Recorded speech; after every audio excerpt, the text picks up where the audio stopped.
What is going on to everybody? Welcome to another video, a somber video, a disappointing video, but I am Black Bond and we have a lot to talk about today. But before we get into it, be sure to check out my channel, Black Bond, favorite, subscribe, hit that bell. Be sure to check out all the Weapon Wheel podcast members. Let's go to that community tab, or what tab is it? I don't even remember anymore. Oh, there we go. Right at the bottom. Broken Games HD, Jack Move Johnny, Kid Smooth, Jimmy B Gaming. Maybe I'll add Blandrew down there. I'm going to add Mocha. Also be sure, if you are a follower and a supporter and you want to give us a little extra follow, a little extra support, be sure to check out our Patreon. It is not mandatory, but we do appreciate any and all support. You will now be able to hear Mocha weekly on the After Dark. But today we're going to get into Cyberpunk, and that was a discussion over at Weapon Wheel Podcast, Sundays at 6:30, if you want to tune in. And all I have to say is, unfortunately, people, BG was right. BG was right. The only thing I was right about was this. Never pre-order a game. Don't do it. Never pre-order a game. Never buy a game day one. You let Kid Smooth do that, but you don't do that. Very bad. So, let's start from the top. CD Projekt Red, the internet darlings, as BG would call them, the people that are against the booty boxes, the microtransactions, the shady business practices, that all other mega corporations that just live to milk and squeeze gamers down while shaking their pockets, like Mr. Shakedown in Yakuza. CD Projekt Red, no BS, we leave the greed to others. Fans of their Witcher series love the game for its single-player, open-world, and story-driven nature. They are also expecting Cyberpunk 2077 to follow suit, which is why the other comment is surprising. Ah, man. You either die a hero, or you live long enough to become the villain. And this is villain stuff right here. Cyberpunk 2077 runs surprisingly well on last generation consoles, or current generation consoles, however we're defining them these days. We'll define them as by PlayStation 4, Xbox One, etc. But we already know that's not true.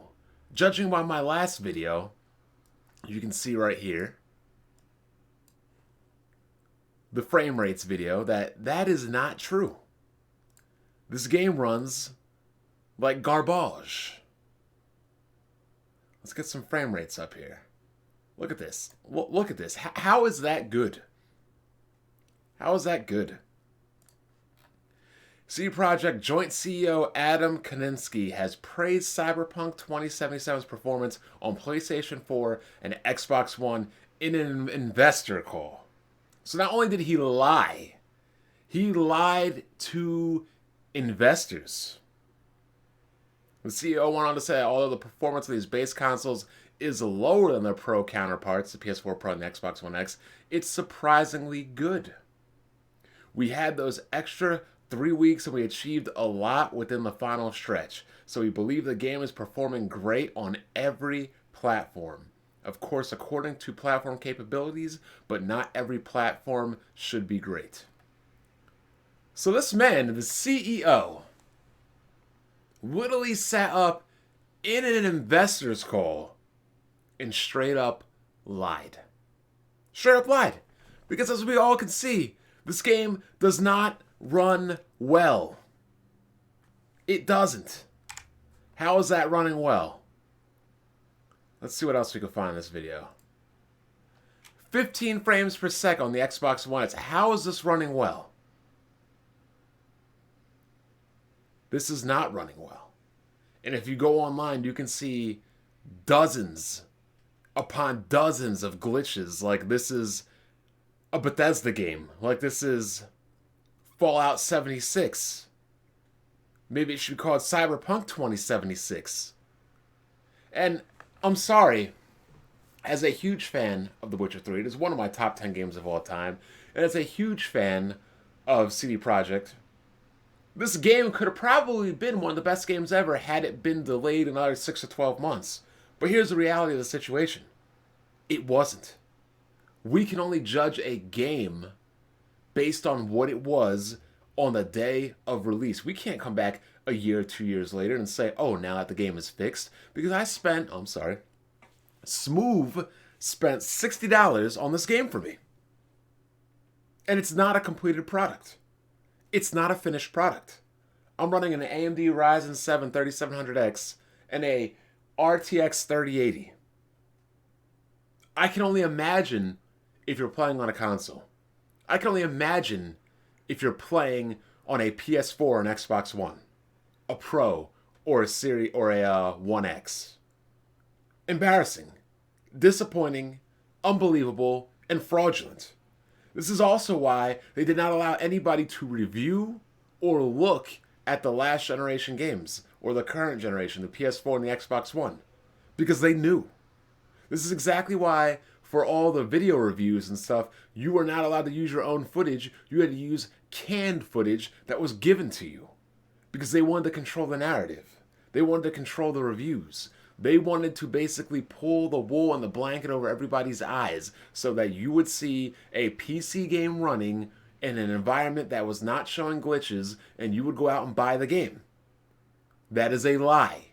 That is false advertisement. And if you don't believe me, this is what happens when you lie to investors at an investment meeting. Your stock goes down. Man, let me tell you something. As somebody that dabbles in the market here and there, if I'm on an investor's call and I got tons of money sunk into a company, and this man, Adam, lies to my face, and the stock craps like this, I'm gonna be pissed. I'm gonna be pissed. Excuse me. Absolutely absurd. So let's read their heartfelt apology. I should get like some O'Shea Duke Jackson music in the back right now.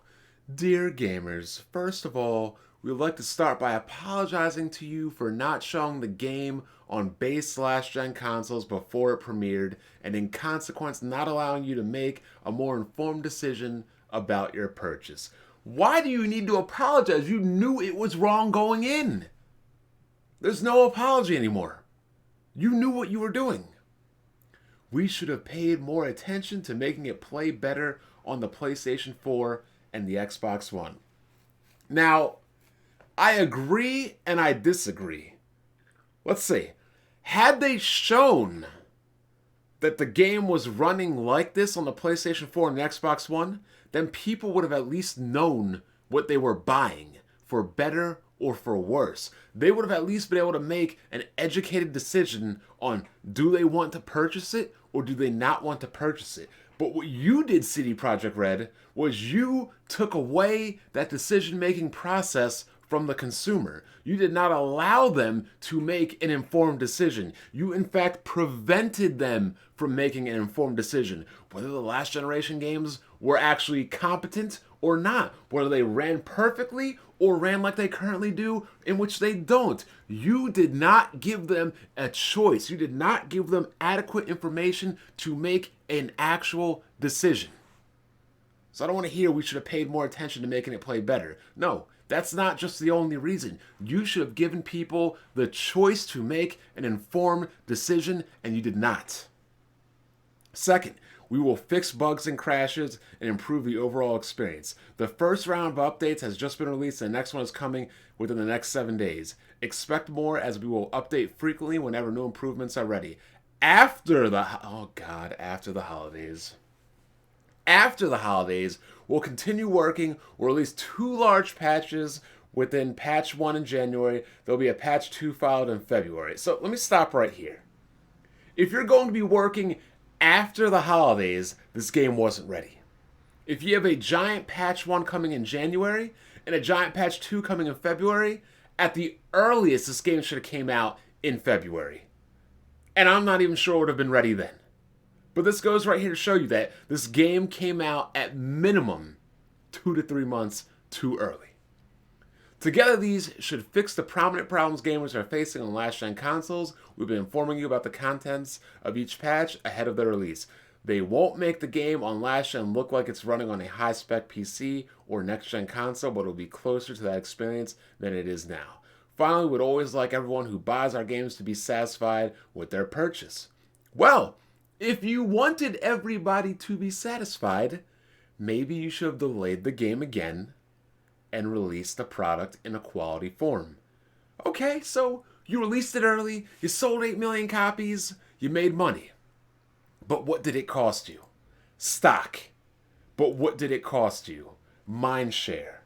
But what did it cost you? Reputation. As Thanos would say, but what did it cost you? Everything. Unbelievable. We would appreciate it if you would give us a chance. No, you had a chance. We would appreciate if you gave us a chance. If you gave us a chance to inform us by giving us a chance to make an actual educated decision whether we wanted to buy this game or not. You didn't. You didn't give anybody a chance because you didn't give anybody a chance to see a last generation console version. You didn't give anybody a chance to see the game running on any reviewer's stock footage. You had vertical sliced canned footage. Give you a chance? No, give us a chance. But if you're not pleased with the game on your console and don't want to wait for updates, you can opt out to refund your copy. For copies purchased digitally, please use the refund system of PSN or Xbox, respectively. For box versions, please first try to get a refund at the store where you bought the game. Should this not be possible, please contact us at our email and we will do our best to help you. Starting from today, you can contact us for a week up until December 21st, 2020. Humbly. This man stated humbly. You're not humble. And to make matters worse, at the very bottom, P.S. PC gamers will also be getting regular updates and fixes improving the game. But you didn't mention anything about PC gamers getting refunds. I want a refund. I'm not some blind CD Projekt Red fan, but I don't care how good The Witcher 3 was. I'm not blind. People can be good today, bad tomorrow. It's a what have you done for me lately world. And right now, CD Projekt Red, you did nothing. Unbelievable. Might be the biggest disappointment in gaming since Killzone 3 and King of Fighters 12. Or maybe even Xenoblade Chronicles X. Not to say that all those games are bad games, but in the pantheon of games that were disappointing to me, SimEarth, King of Fighters 12, Killzone 3, Xenoblade Chronicles X, and now Cyberpunk 2077. I don't even want to look at this game anymore until after February. Because my first impression of a game, as I say it on Weapon Wheel, my first impression, my first date should be at a nice restaurant with some quality food and a good atmosphere. What you're doing here right now is asking out a woman and taking her out to McDonald's on a first date. Nah, get back to work, get your money up. Take me somewhere nice. I'm Black Bond. I'll catch you guys later. Enjoy your week.